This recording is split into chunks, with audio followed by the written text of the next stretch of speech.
right. You guys go in there.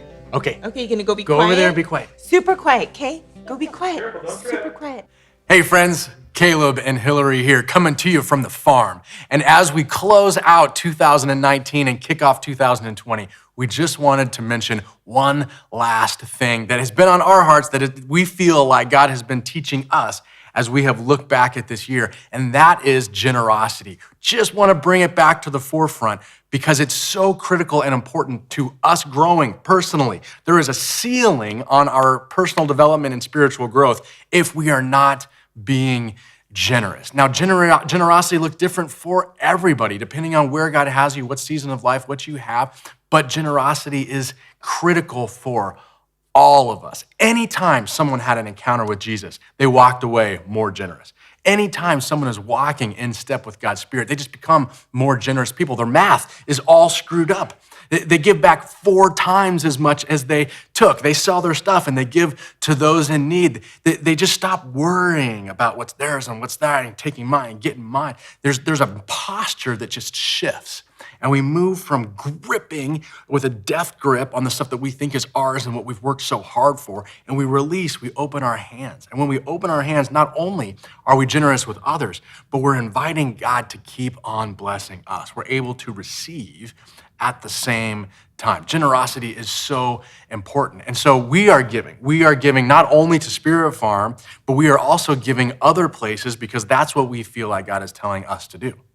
Yeah, when we sat down and prayed about where we would be giving and what God would have in store for us this year, it was really clear that we would be giving to a nonprofit that is started by Caleb's ex-wife. It's called Saving Innocence, and what it does is it rescues kids out of sex trafficking.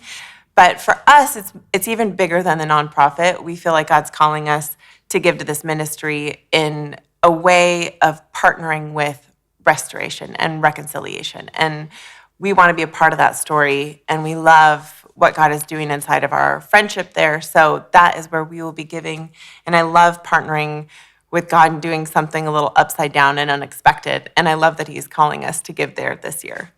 Yeah, and not just there, but also in a church that we go to, also in people that we're connected to, places that we see a need. We want to get the focus off of ourselves because we are in fundraising mode with Spirit Farm and put the focus onto others and what it can look like to be generous. So wanted to put that in front of you. If you feel moved, if you feel like what we're doing, what Spirit Farm is doing is an encouragement to you, we do want to invite you to give to Spirit Farm. It's a 501c3 nonprofit organization, so all the gifts are tax deductible. We do what we do based on the generosity of the people connected to this movement. There's no one kind of sole person that's the sugar daddy funding this whole thing. This is based on the generosity of the people who participate. So thank you for considering that. If you are not ready or willing to give at this time to Spirit Farm, that's okay, but give somewhere. Be generous somewhere. Be sacrificial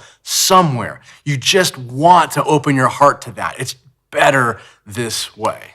A good starting place to be generous is with what you're already doing. So if you're making a meal, invite someone over to the meal. Be generous with your time. Be generous with what you're already doing. I love enveloping people into what I'm already doing because it's simple and it's just adding another plate. And you probably have someone you know in your life that's a widow or is going to be lonely on Christmas that you can invite in. Your parents have been wonderful examples of that to us. They're always inviting people in, and it makes such an impact on the community. So be generous with your resources and be generous with your time. Yeah. Not just in the holiday season, obviously, all throughout this new year. And we want to just offer you a happy new year and an exciting, hope-filled, expectant kickoff to 2020. May God bless you. We'll see you on the other side with so many fun things that we have to unfold, to participate in together as we continue to grow this community.